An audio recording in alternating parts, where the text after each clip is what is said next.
I deal with youth entrepreneurship. So there's something I'm trying to do with the Uwezo Fund.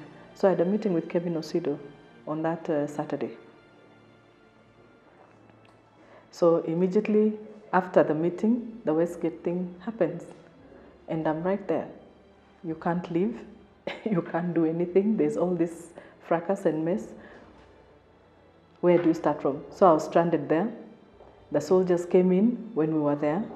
Arriving. So you watch the whole episode, the shooting, you can hear it right from where we were, because it was just an apartment block opposite Westgate. It starts raining throughout the night. Then in the morning it's kind of quiet because the shooting wasn't going on throughout. The shooting was, they shoot, then after 1 hour, silence for 1 hour, then it continues.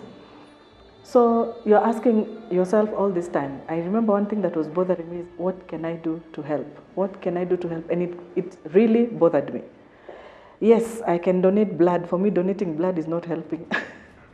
We are all different. So for me, helping was a little bit more than just donating blood. So we asked ourselves that question. So we are like, why don't we make tea for these soldiers who are being rained on out here? And there are some journalists that we know who are up there. Let's make a cup of tea for them. It was scary looking at it from a human perspective, but the thing that is driving you to do this is stronger than you. It's stronger than your human feelings. I don't know exactly how to explain that, but for me, you'll ask the rest, but for me, I wasn't scared. Because, it was just something we had to do. So you go, these soldiers, the first 3 days, that was Sunday morning. So Sunday, Monday were the real days when there was action. After Tuesday, it was quiet. They could now leave their stations and come back. They could relieve each other. But Sunday and Monday, there was nothing like relieving each other. When you're posted somewhere, you're just there.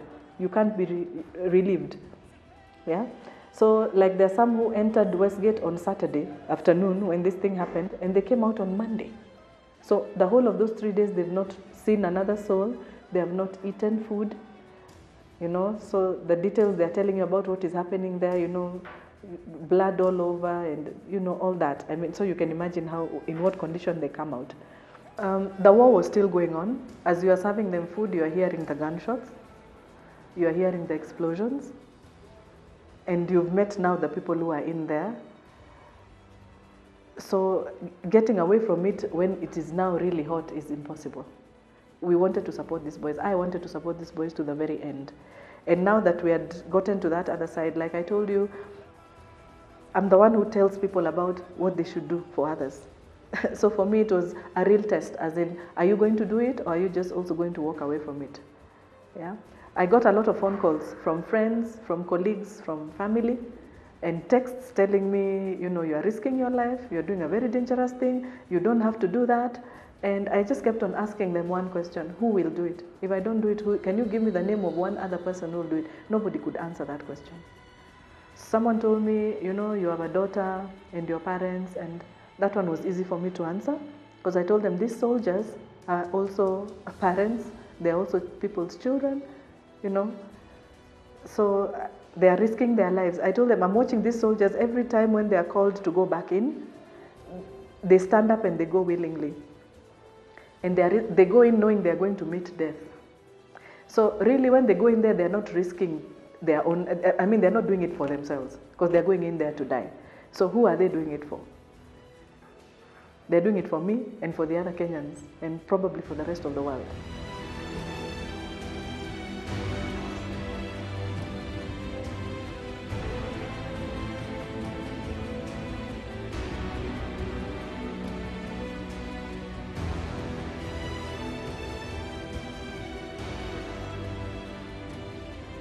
My name is Kevin Osido. I serve with an international organization called Frederick Gilbert Stiftung.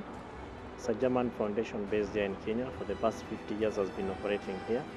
So I serve there as a programs manager. And on the fateful Saturday, really sad because of the magnitude of the damage, the number of Kenyans that we have lost, and even the kind of things that we're hearing going on, that the security operatives or machineries were aware about this. But for me, that Saturday I left Westgate 10 minutes before the whole thing started. I live around here, so that's where I do my breakfast, I do my lunch, I do my meetings there. Once in a while, if I'm tired from work or other activities, I have dinner there also with my friends. So 10 minutes after that, after sitting all the while at Westgate meeting different people, one of the friends I was supposed to meet calls and he tells me that he is caught up in a jam, that seemingly vehicles towards Westlands are a bit slow. So he told me to go and join him in the CBD. So on my way, I left, and when I got to around the roundabout close to Unga House, I heard the first blast with people screaming and shooting. So I called one of our soldiers here, the security officers, and I asked him what was happening. And he told me that it was a bank robbery. So I asked him, as the police responded, he said that yes, he could see some security officers around shooting and trying to organize the crowds. So after that, I told him it's okay. We'll try and get reinforcement from Parklands police station, because I know some of the officers there. Then I went further and called our caretaker. I called David. I asked him whether he was around and whether he knew about what was happening around. He told me that he didn't know because he had gone to school to see his daughter. So I didn't bother much. So I went ahead to town, and then at about mid lunch hour now, my friends started calling. So many phone calls and SMSs. Wakiniuliza, uko wapi? Where are you? Are things okay? What's happening at Westgate? So I was like, no, it's a normal robbery. So on my way, I followed the other side of Parklands through General Madenge, and I could see lots of ambulances for Red Cross, for Securex, for St. John's, and I was a bit disturbed because of the kind of jam that was there, and even blood was oozing from some of the ambulances. And I said, no, this cannot be a normal robbery. And if it is a normal robbery and the Kenya police and other security officers are there, and this is happening to Kenyans, then it cannot be normal. So I came down this way, I went upstairs, I dropped my bag. So as I was coming down, I got a huge crowd of people here. They were screaming and shouting, and some people calling the names of the people they knew, and some were running helter-skelter everywhere. The police were shooting tear gases and all that. So they came and they wanted to get into our gate, because they were saying, tunataka maji, tunataka tusaidini na maji, but the askari had locked the gate. So I told him, soja, fungua, and he said he's not opening. So I told him, soja, nimesema ufungue mlango. And because of that, the people pushed the gate, and if you check, it is actually tied with a white rope, and that's how it got messed up. So I introduced myself to the people. I told them I live here and we are willing to assist you in any way that we can. So I asked them, what do you want? They said they just want water to clean their eyes. So I went, opened the gate, and here there's a tap here, and then we have a blue pail. If you see down there's a blue pail. So I went and then started fetching water and putting it here, and people were washing their faces. Rushed upstairs, got another 40 liters of water, brought it here, and people were just cleaning their faces.